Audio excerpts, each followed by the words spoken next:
We are here at the we are here at the Voice of Boise Show Season 2 with the one and only Dave Eggar. He has done work.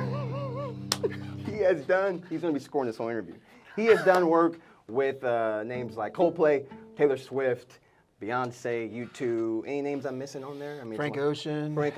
Evanescence. Evanescence. Wake me up inside. There you go. That's a really good one too. Very good, yeah. And multiple different artists, and we get to chat in with him a little bit. He's going to be in Boise performing, and we just can't wait to see what he's going to be doing here. But with that being said, I want to know more about you, man. Tell me, how did this start? I mean, did you always know this is what I want to do, or is it kind of just like, did you flow into this? Tell me a little bit about I grew up in a musical family, so I always loved music, but I had a lot of skepticism about doing it professionally, so I went back and forth between a lot of things. Theater, I went to Harvard for science, so I tried to kind of do other things, but music always kind of won out. I mean, I feel like for me it was like a really poetic voice. My dad's a writer, so I always liked the idea that music was like narrative and told stories, and I played the cello, and I just really liked the idea of how you could sort of use the cello to tell poetry. Like, how could you play in a way on an instrument that actually was as literal as words? Could you actually tell a story that way? And so that's been kind of like a big sort of through line for my life with the cello, has been trying to figure out a way to speak through it and actually say things and communicate that way. I guess one question I have is because there's a lot of cellists out there. There's a lot of people who can play good music. There's a lot of people who are talented at what they do in composing. But it takes a gift to also align to where you want to go. And with the artists that you've been working with, from popular artists and secular artists, some cellists say, I'm good in my lane, and stay here. What made you, did you grow up liking that music and saying, I know I can play this instrument, but I want to align with these other artists as well, too? Yeah, I mean, like, I really didn't want to be an orchestra player, and from the beginning I wasn't listening to the kind of music that I was learning in school, and it created this really big dissonance for me, which is one of the reasons I didn't want to do it professionally. I was like, I just didn't really see a role for me. And then I got my master's degree at the Juilliard School in New York, and while I was doing that, I started interning at a label called Murder Inc. Records, which is a hip-hop label. And I found like I just really loved the way that hip-hop kind of opened a door to meeting art where it was. Like, they didn't so suddenly go like, oh, you're a cellist, so you're classical. They actually heard the sounds as art, whatever the sounds I created were. Right. So it helped me to kind of open my voice through the hip hop and jazz worlds into a space where I ended up touring with a gentleman named Michael Brecker for a number of years, a very famous jazz saxophone player, and also Ornette Coleman at the end of his life was a free jazz saxophone player.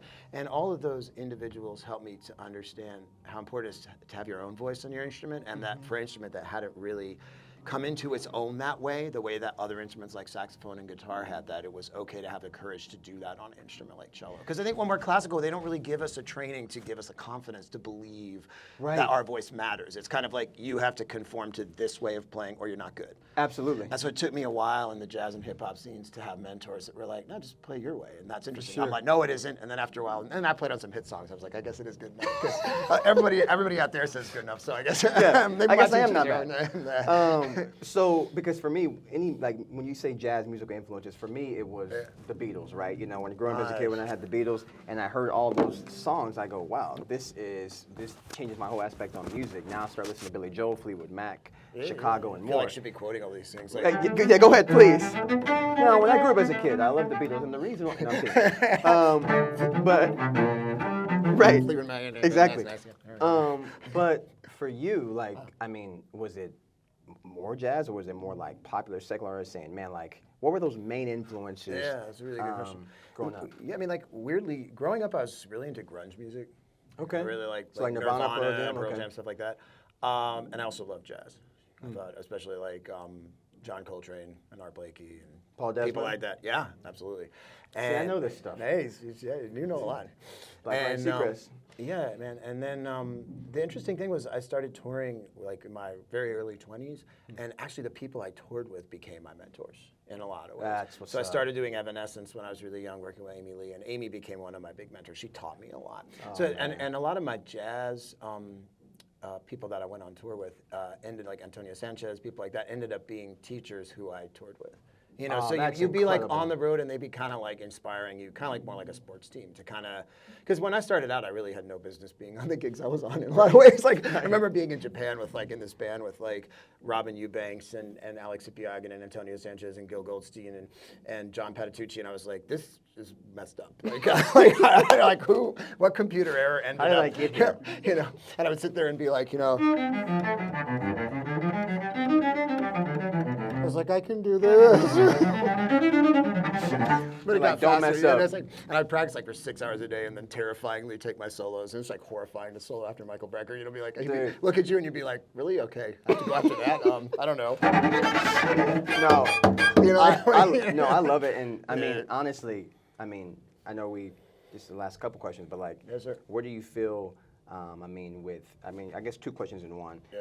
Where do you feel music is going right now? I know a lot of things have changed with the industry. Yeah. Where do you think it's going, and how can it maybe be refined back? Because I know so many people are yearning for that Yeah. good music again. Yeah. Where do you think it's going? How could it be refined? I mean, I feel like, you know, one of the things about this year, I might say something that's kind of like intense, or I'm interested, you might disagree with me, so we'll see. But I feel like one of the things that I've been really inspired by. I disagree. No, I'm kidding. Yeah, that's good. But the last couple of years, I've actually been living in Tennessee, and I do a lot of remote recording. So artists send me things, and we work on them and send them back. And it's been great because I've gotten to work with everyone from like the Rolling Stones to right now, I'm working with Louis Capaldi and you know, U2 and a lot of other things. It's been pretty great. But one of the things that I'm really seeing is an interest in top artists with doing more experimental work. And, you know, I think Kanye really did an amazing job. I think that record is incredible, and I think the new Kendrick record is incredible. And I think they're kind of doing something very responsible and cool in that there's super famous people that are doing very arty records, which is opening the door for younger artists that I'm working with to not be scared to make a record with 27 tracks or make a record that has an a cappella vocal, to get out of this cookie cutter mold. And I think that's really, really cool that I'm seeing some of these like real top artists be like, there's a star that I work with right now, and they have a song coming out where the song doesn't end. It's a pop song, and it builds and builds and then snaps off. Yeah. And there's like this tragic Beethoven ending. And I was like, and this is a very famous artist, and I was like, this is cool that someone this big is doing a song that sets you up to think it's a pop song and then destroys it halfway through. Dude. And I thought that was so cool. I was like, that's just really good art. And I think, like I said, you know, because we're all artists, educators as well, I think it sends to young people such a great message. If you're like a young hip hop artist or a young singer-songwriter, and it's like, oh wow, Kanye has like its a cappella track, or like he the same song twice on a record. Like, how cool, maybe I could try that. Like if somebody, you know, they're not scared to do it. Because for a really long time, music was so cookie cutter that when I work with artists, young artists, new artists, that always just be worried about, like, it has to be like Wiz Khalifa, it has to be like this, it has to be like this, mold. And yet nothing that's really a huge hit song is ever a mold. It's something new always, a little bit. So Man, dropping facts always, man. One last thing. Yes, sir. Tell the people a little bit about, hey, this concert coming up, what you're most excited about, date, location. Yeah, so it is Thursday, tomorrow, May 26th, at the Morrison Center here in Boise, and it is called Ourselves Behind Ourselves Concealed, and it is new works for clarinet and cello featuring many dance companies, including the Idaho Fine Arts Academy dancers, doing 2 pieces by 6 different composers that really look at expanding for chamber music the idea of what are the narratives we put on stage. Wow. So we have a new piece That's by... incredible. Well, we're trying to, and you know, it was a really interesting project because Tasha Warren, who started the whole project, and you'll be talking to her in a moment, is this incredible virtuoso clarinet player. We really got this grant to put this together at the beginning of the pandemic, and we're really kind of concerned both as players and also music educators, like, how can we put more responsible narratives on stage? How can we give our students composers that are like them? You know, I have a student from Pakistan, and she's like, I don't want to play German music. Like, can I play something by someone like me, please? You know, where's those pieces? And a lot of those pieces don't exist yet. So we need to commission them, and we need to build them into a new canon that, you know, that uses the stage space to tell stories, not to show you're good. Like, I'm good, look at me. No, that's not interesting. That doesn't move an audience. No person that goes to a show ever goes, I remember that moment when that guy did that, like, guitar solo and did a same finger shift into the E, and then, you know, I mean, nobody does that. They're like, remember that song that broke my heart, or that time, like, Adele sang something and I cried. So I think, you know, I was really kind of looking at that. So it's going to be a really exciting night. We have a tap dancer, Andrew Nemmer, and the LED Dance Company, and martial artist Len Cook, who you're going to be talking to in a minute, who's a very dangerous ninja. And So I'm not gonna test him with anything. I'm not gonna. you can. I mean, it's, you know, I mean, everything's possible. I mean, Just walk out with an ice pack. Thank you. Yeah, Next guest. it may make your next interview a little bit strange looking, but Right.